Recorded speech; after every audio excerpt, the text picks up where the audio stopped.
I feel like you've asked me a bunch of questions. I think it's my turn. Can I ask you a real tough one? Can I ask you a tough one? Sure. And I actually don't ask this of anyone, but I remember I was very moved you asking or just explaining in your book, and you said it on this, the eulogy qualities as opposed to resume qualities. And of course, as a doctor, you've seen a lot of death, you've experienced it. I'm sure you have patients who are facing it or faced it.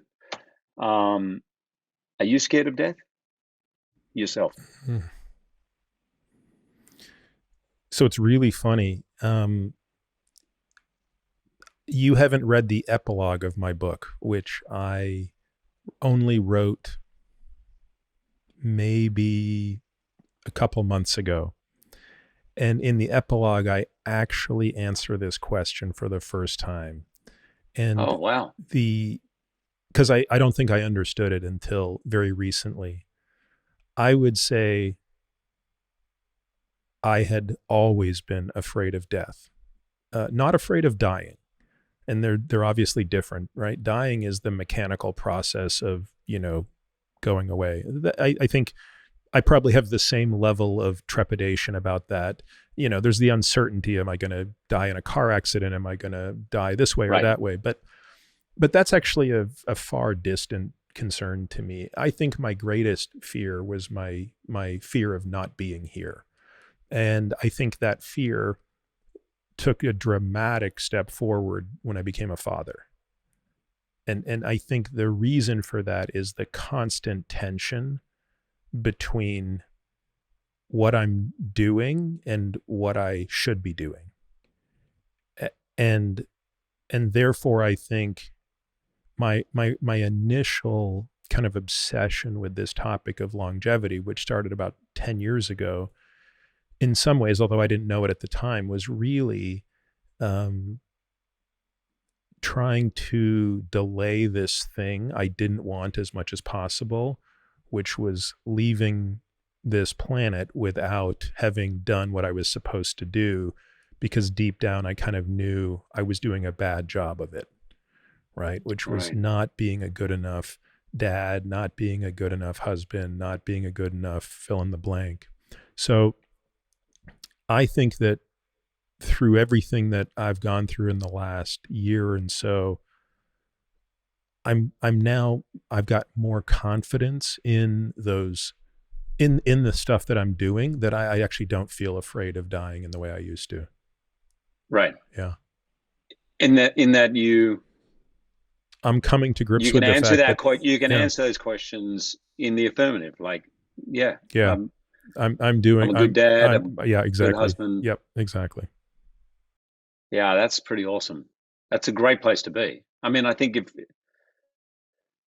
I was just talking to my mate yesterday about that, the idea of coming to terms with, I've done enough. Like, there's more I want to do, but we've done enough. It takes a huge weight off. I think for people like us, that idea of having to do more. Let's talk about this in the context of The Fountain, right? Which is, I think, one of the most amazing movies. I mean, obviously, you and I are both just such fans of Darren. Um, Yep. and I think he's literally just one of the most gifted people imaginable. Yep. And what I like about that movie, oh, there's so many things I like about it, but is that it's open to so many interpretations. And I actually want to hear yours, because I'll share with you mine. And I've never heard Darren's. I don't know if Darren's actually spoken about what he intended it to be, and maybe he didn't. He has. Has he? He has. He has. Okay, well, I mean, he before wouldn't. you tell me, I want Yeah. to tell you what I Yeah. think. But obviously, the theme of this movie is immortality, right? This is a big part of it. How did you get inside that character of Tomas, Tom, Tommy? How did that challenge you, and how did it make you think about your own mortality, if at all?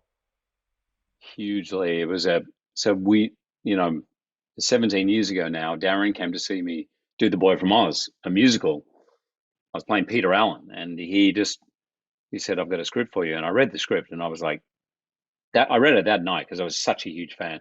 I thought, I don't fully understand this, but I think this is about the meaning of life. Like, this is as close as I've read to this is what it's all about.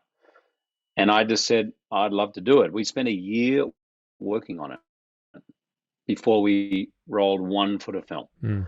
I did a year of Tai Chi. We did yoga. I had to be in, there's a That there's that stuff where I'm position you floating in have to sit in. space. Yeah, yeah. Took me a year to get my hips, flexible enough to be able to do the lotus position.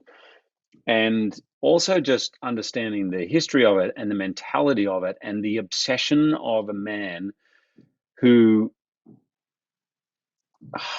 I'm now literally, as I'm speaking it, I'm Hmm.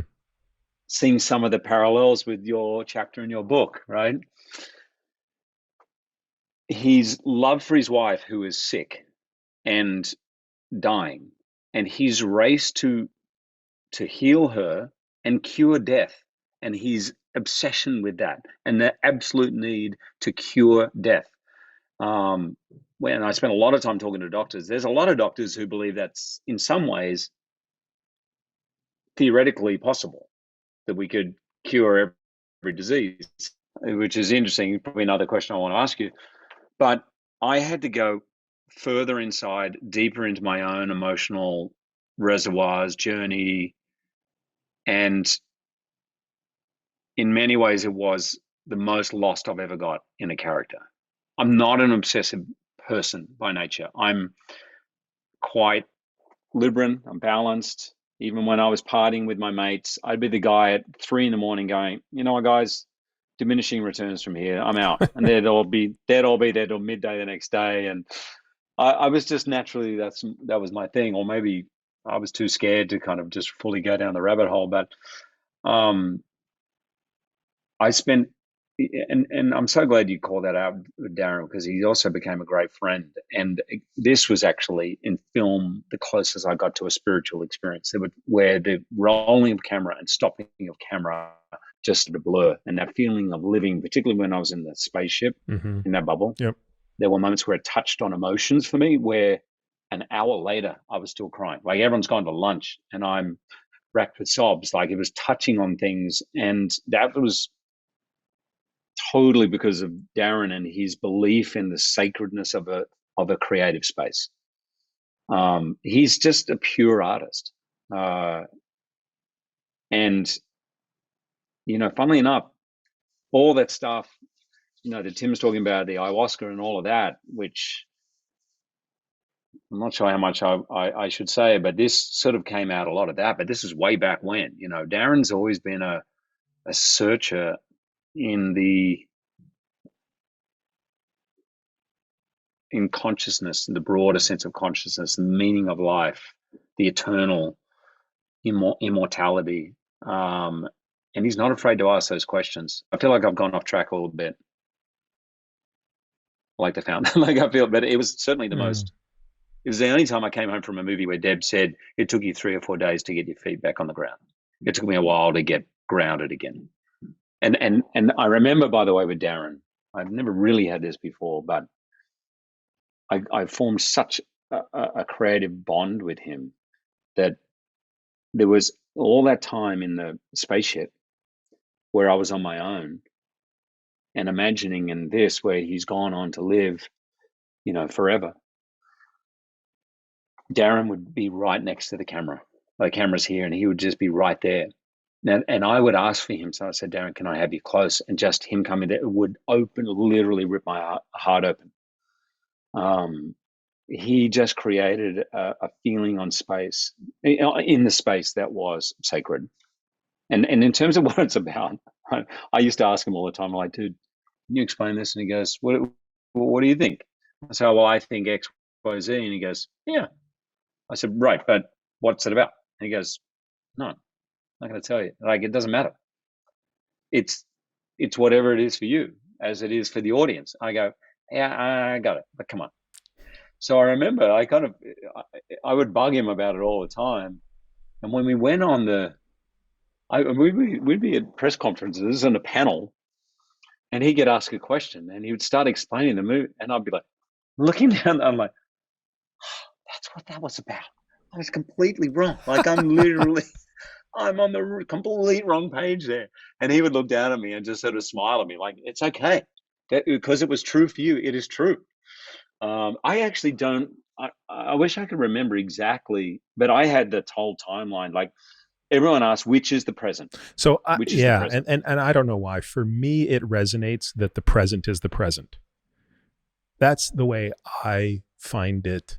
That's the way it spoke to me, was that the present was the present, Right, and that the past and the future were sort of metaphors, and were, sort of right, spaces of sort of emotional travel, but that what was really right. happening between Tommy and Isabel was actually her physically dying in front of him, and him not Yes, being able to save her, and him right, struggling with this loss of control, and right. this fact that we're mortal. Yeah.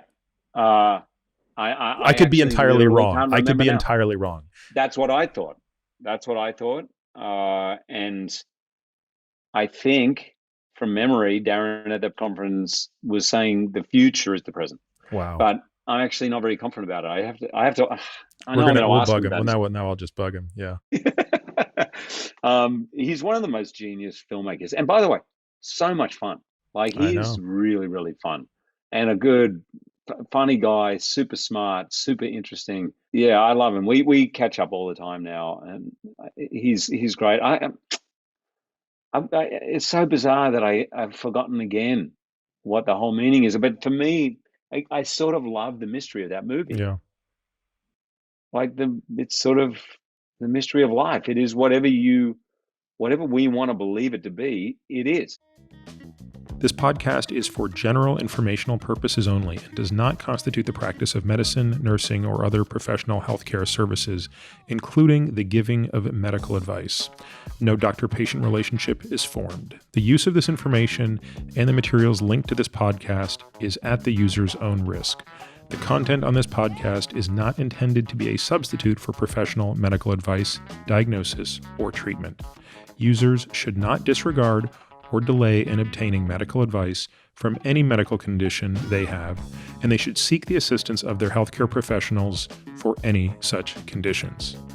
Finally, I take conflicts of interest very seriously. For all of my disclosures and the companies I invest in or advise, please visit peteratiamd.com/about, where I keep an up-to-date and active list of such companies.